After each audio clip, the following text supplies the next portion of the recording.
સ્થિતિ મારી એવી હતી કે ડૉક્ટરે મને એવું કીધેલું કે 2.5 મહિના 3 મહિનાથી વધારે તમે જીવી નહીં શકો.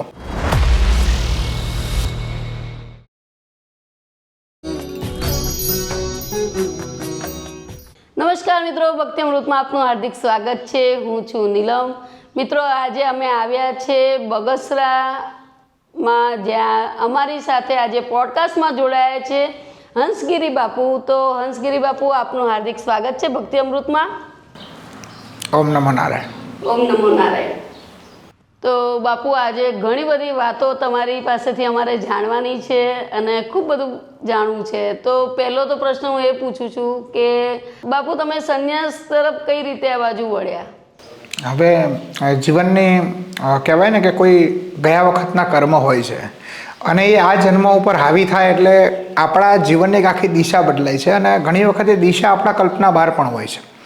તો પરિસ્થિતિ એવી હતી કે 2014 સુધી મને કોઈ ધાર્મિક વ્યક્તિ કહી શકે ને એવા કોઈ લક્ષણ મને મારા અનુભવથી દેખાતા નહોતા, પણ વિદેશની અંદર હતા અને એક બીમારીથી મેં ગ્રાસ્ય હતા. એટલે સ્થિતિ મારી એવી હતી કે ડૉક્ટરે મને એવું કીધેલું કે 2.5 મહિના 3 મહિનાથી વધારે તમે જીવી નહીં શકો.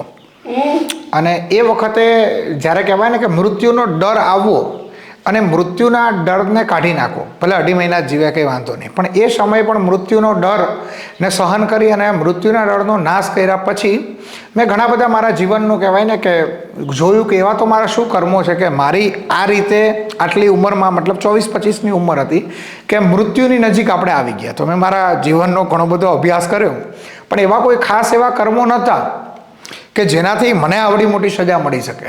તો મારે ઈશ્વર માટેના ચોખ્ખા પ્રશ્નો હતા કે હે ઈશ્વર, એવી મારી શું ભૂલ છે? મને મરવાનો કોઈ અફસોસ નથી, મરવાનો કોઈ ડર નથી, પણ એવી મારી શું ભૂલ છે કે એવો શું મારો અપરાધ છે કે હું આજે આ પરિસ્થિતિમાં નિર્માણ થયું મારું? તો એ વખતે કહેવાય ને કે આમ જાગ્રત રીતે નહીં, પણ મનની એક અતિન્દ્ર અવસ્થાની અંદર બરાબર છે મારી સ્થિતિ જતી રહી અને એ સ્થિતિની અંદર કુંડલીની જાગૃતિ લઈને ઘણી બધી પ્રક્રિયાઓ આવી. અને મારા માટે તો કુંડલીની શું કહેવાય એ પણ ખબર નથી. 2014-15ની વાત કરીએ તો આજથી 10-11 વર્ષ પહેલાં. પણ એની અંદર મેં મારા ઘણા બધા પૂર્વજન્મો એ સંન્યાસ પરંપરાની અંદર જોયા. એમાં બી એને ખબર પડે કે સંન્યાસ પરંપરા, પણ ભગવા કપડામાં જોઈએ, કારણ સાધુ કહેવાય, આપણે ટીવી પિક્ચરમાં જોયું હોય ને. તો એ વખતે ક્લિક થયું કે નહીં, આપણા જીવનમાં ખરેખર કોઈ પરિવર્તન થઈ રહ્યું છે અને ધીરે ધીરે એ તરફ ઝુકાવ થયો. હા, મને એ વખતે બ્રહ્માંડીય શક્તિમાંથી એવો પણ સંકેત હતો કે તમારા ગુરુ આ પ્રદેશમાંથી મળશે, આવડી ઉંમર હશે ને ચહેરો આભાસિક આવો હશે, એટલે એ ગુરુ જ્યાં સુધી ન મળે ત્યાં સુધી આમાં પ્રવેશ કરવો નહોતો. અને ગુરુ મળ્યા બરાબર, પછી તમારી જ્ઞાન પીપાસા વધી અને ધીરે ધીરે ધીરે જ્ઞાનની તીવ્રતા એટલી મળી કે આપણી તો કોઈ લાયકાત નથી હોતી ગુરુ શોધવાની, બરાબર છે, પણ ગુરુ આપણને શોધે.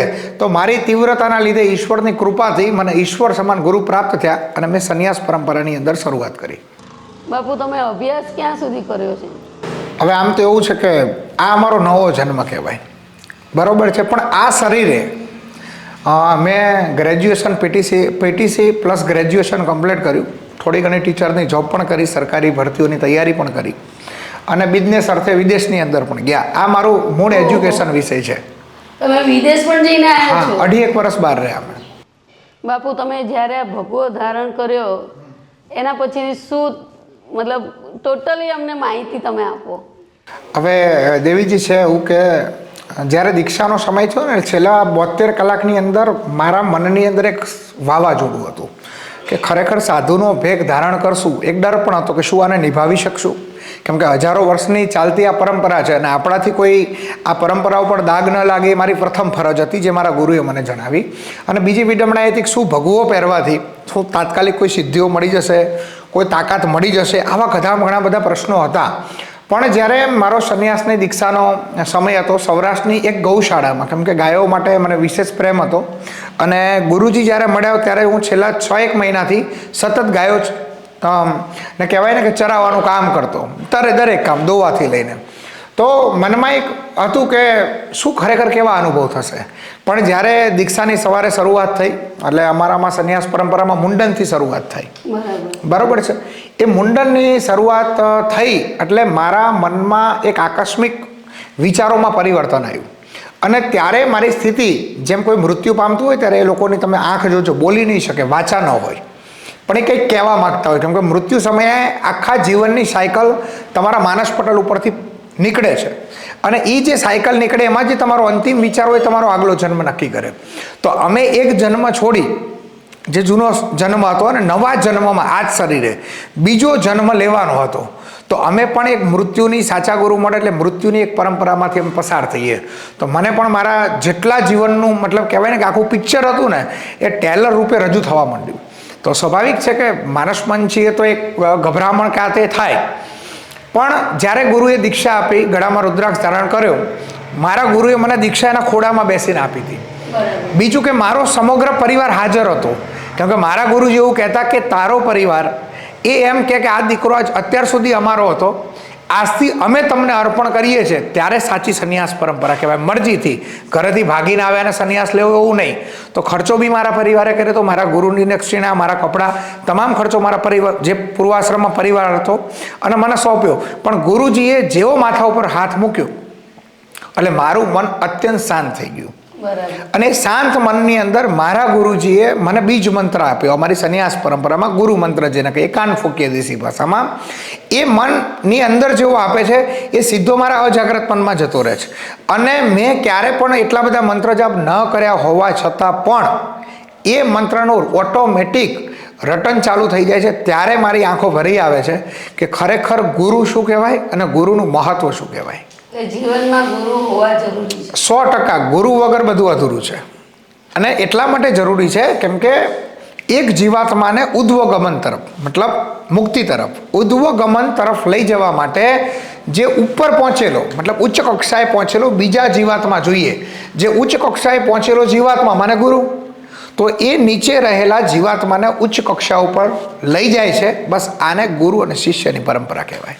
બાપુ, તમે અત્યારે અહીંયા બગસરામાં જ અહીંયા બિરાજમાન છો, એ પહેલાં તમે ક્યાં ક્યાં તમે ગયા છો?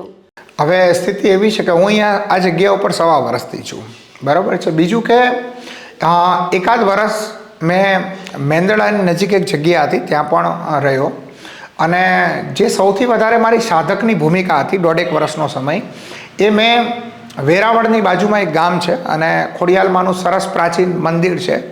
એવું કહી શકાય કે મારી તપોભૂમિ રહી, કે જે ગુરુના સાનિધ્યમાં, ગુરુના સહવાસની અંદર જે આધ્યાત્મિક અનુભૂતિઓ જે અધૂરી હતી, મારી જે ઈચ્છા હતી, મારા જે પ્રશ્નો હતા, એનો સંપૂર્ણ જવાબ મને ત્યાં મળ્યો. એ જગ્યા ત્યાં હતી. એના સિવાય તો મેં સોમનાથથી લઈ અને ચાલતા ચાલતા ઋષિકેશ સુધીના પણ પ્રવાસો કર્યા. ક્યારેક બાઇક ઉપર પણ પ્રવાસો કર્યા અને ગુરુની કૃપાથી ગાડી લઈને પણ પ્રવાસ કર્યા. કચ્છનું પણ ઘણું બધું ભ્રમણ કર્યું, કેમ કે અલગ અલગ નાની નાની કુટિયાઓમાં મારા ગુરુની આજ્ઞા હતી કે જાઓ તો ત્યાં ઘણા બધા એવા મહાત્માઓ છે જે તમારા આધ્યાત્મમાં તમને ઘણી બધી સહાયક કરી શકે. સાચી વાત છે. હું જોઉં છું ઘણા ખરા સંતો થોડોક ટાઈમ થાય છે એટલે મંદિરે જાય છે, અમુક મંદિરે જાય છે, મતલબ ગુજરાતમાં ઘણા એટલા માટે જતા હશે. ભ્રમણનું વાસ્તવિક કારણ આ તો સમય બદલાણો. સંન્યાસ પરંપરાનો નિયમ હતો કે એક ગામમાં 4 દિવસથી વધારે રોકાવાનું નહીં. 4 દિવસ રહેવાનું, શસ્ત્ર અને શાસ્ત્રનું જ્ઞાન આપવાનું અને પછી આગળ નીકળી જવાનું. પણ સમયાંતરે પરિસ્થિતિ બદલાણી એટલે ધીમે ધીમે આશ્રમોના નિર્માણ શરૂ થયા. પણ શરૂઆતમાં નિયમ એવો હતો કે તમે જેવા સંન્યાસ લો એટલે ભ્રમણમાં નીકળી જવાનું. હું પણ સંન્યાસ લઈને ભ્રમણમાં નીકળી ગયો હતો. ભ્રમણમાં નીકળવા પાછળનું કારણ એ છે કે અલગ અલગ તીર્થોના તમે દર્શન કરો, દેવી દેવતાઓના, ઈશ્વરના, અને એનાથી તમને અલગ અલગ ઉર્જાઓ મળે, બરાબર છે. અને જે તમારી આધ્યાત્મમાં મદદરૂપ થાય એવા કહી શકાય એવા ઘણા બધા ગુરુઓ પણ તમને ત્યાં મળે. સદગુરુ ભલે તમારો એક હોય, ગુરુ અનેક હોઈ શકે. દત્તાત્રેય ભગવાનને પણ ઘણા ગુરુ હતા.